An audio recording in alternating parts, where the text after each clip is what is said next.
This is Donna with More Than a Review, and I'm so excited. This is my first time to meet Meg, and she is a local author in the Northwest Arkansas area. So she's going to talk to us today a little bit about her book and tell us a little bit about herself. So maybe we'll let you start with just telling us a little bit about yourself. Oh, okay.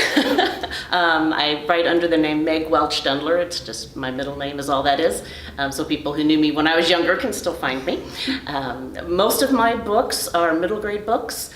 It's a series called the Cats in the Mirror series, and they're based on my real family of cats and the weird things they do, but they're also aliens. So they have their cat life that we know about, and then they have their alien life that we don't know anything about.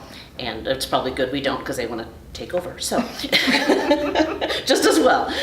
Oh, so tell us a little bit about the first one, because I think in the first one she does have to decide. She does. The first one, I brought him. The first one is why Kimba saved the world. So I'd let you know right from the front that yes, she's going to choose to save us. It's all going to be okay. And Kimba is what sort of started the series. It started with a short story about her being an alien, because she was a super, super weird cat when she was little.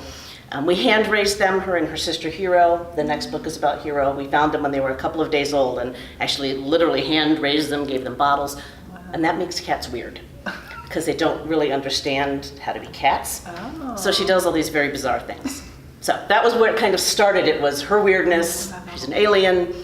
And yes, in the first book, the character Kimba has to decide if she's going to go off into this, alien cat life and be with them, or if she's going to stay with her family and protect them from the cats who have designs on Earth. And stay with her humans. Yes, stay with her humans. So tell us a little bit about, so the series has won several awards. Yeah. So what do you feel like sets the books apart? I think it's because they're very personal. It's not just, I'm going to write a cat book and I want it to be about cats. It's actually about these real cats that really do a lot of these real things. It's about our family, the characters, Mama and Daddy, and those are us. And some of the things are based on real events, obviously.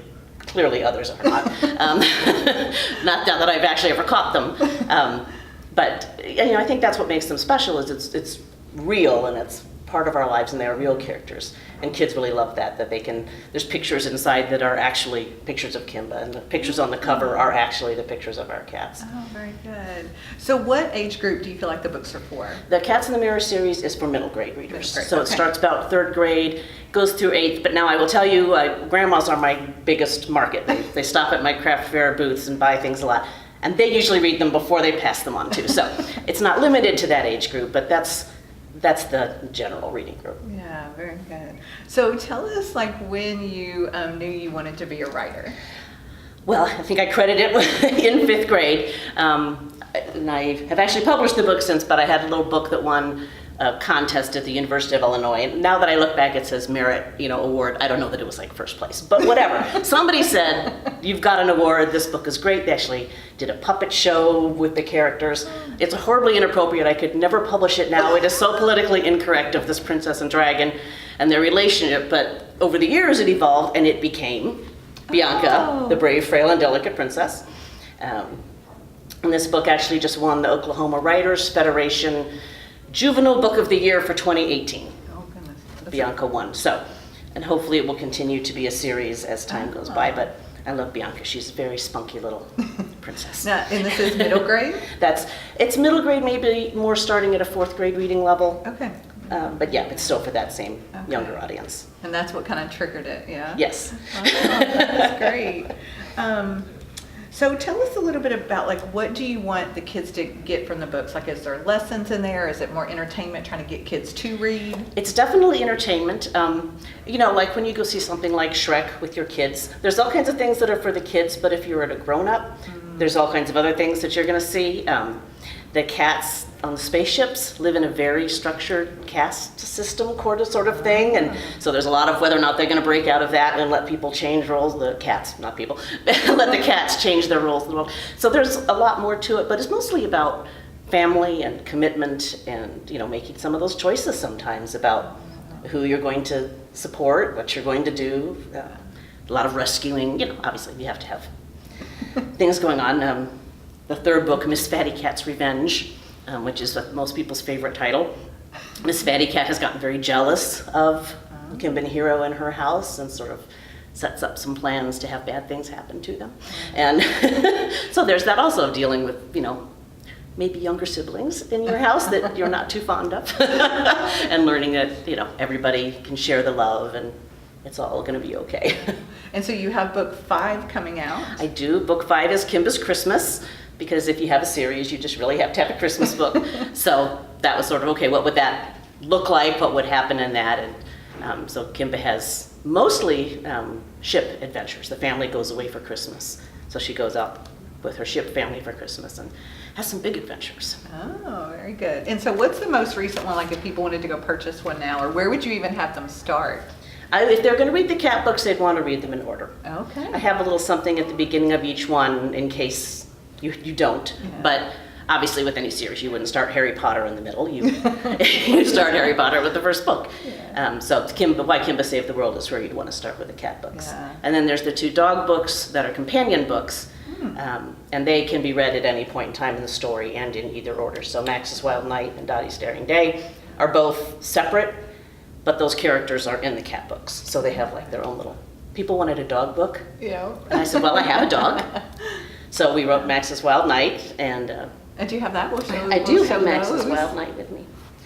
So Max's Wild Night was based on our dog Max, yep, and takes place outside of Eureka Springs, where he actually did spend all night in the woods by himself. Oh, no. He ran off one night, but I had to make up what happened, And then when that came out, my daughter said, well, you have to write Dottie's Daring Day, which is her dog Dottie. She actually has 3 dogs now. We'll see if I get to all of them.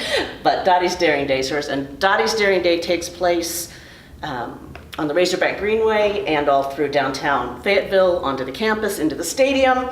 So I really wanted that to be a book you could walk. Oh, yeah. They decided to renovate the stadium right after I published it, so some things are no longer there in that front of the stadium, but that was the point of it, so local kids could actually know what she was talking about, know what that store was, know what that place was. So you have an educational background. Do you feel like that helps you write to the children? I don't know that the degree itself helps, but my years of teaching definitely helped, because I was an English teacher. That's what I taught. I taught reading, and so I've read kids' books. I still read middle grade books. I still get excited when certain authors, Sharon Creech brings something out. I am reading Sharon Creech's next book, whatever it is. I enjoy middle grade books. Yeah. They don't ramble. They're straight, they're simple, you have your plot, Got to keep their attention. That's right. And maybe mine too, I guess. So one last thing, what would you want Yes. the readers to know about you in the books? Anything you'd want to share with them? Oh, goodness. There's more coming. I love writing them. The thing I'm working on right now is actually a little bit darker. It's definitely going to be a more mature YA kind of thing. I've had people come to my booths and say, no, this is a little young for me. So there's going to be something that's where the bad guys aren't grr, or the bad guys are are bigger bad guys.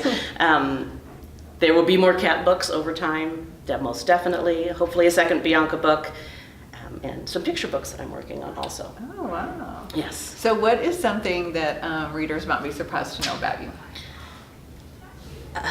They would not be surprised to know I like cats. I think that's pretty much out there. What would they be surprised to know about me? I don't know. I love movies. I love story. Yeah. I know a lot of people, it's books, or it's movies, or it's books, or it's TV. And to me, it's all story. It's just a different way of presenting a story. It's a different way of telling it.